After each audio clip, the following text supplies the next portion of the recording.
E aí, gente, tudo bem?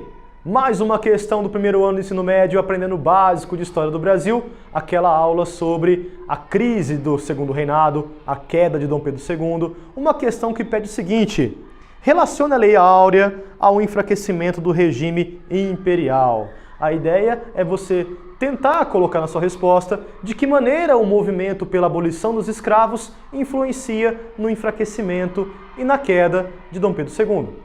Primeiramente, é interessante você lembrar que muitos fazendeiros, após, digamos assim, o fortalecimento da imigração, começam a substituir seus escravos pela mão de obra livre do italiano. Em segundo lugar, é interessante você perceber que existe uma pressão muito grande de parcelas da população brasileira pela abolição da escravidão.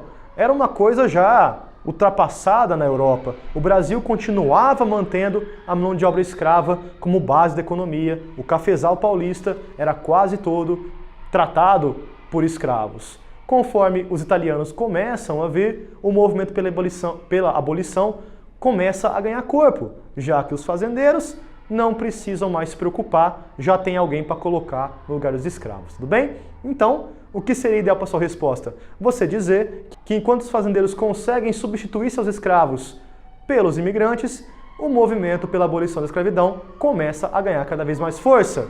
E isso influencia, pelo bem e pelo mal, o poder de Dom Pedro II. Até que finalmente os escravistas, vendo que Dom Pedro vai realmente abolir a escravidão, acabam retirando apoio sobre ele, acabam o império também, tudo bem? Não é à toa que a Lei Áurea ela foi assinada pela princesa Isabel praticamente um ano antes do fim da monarquia, ok? Até a próxima, valeu!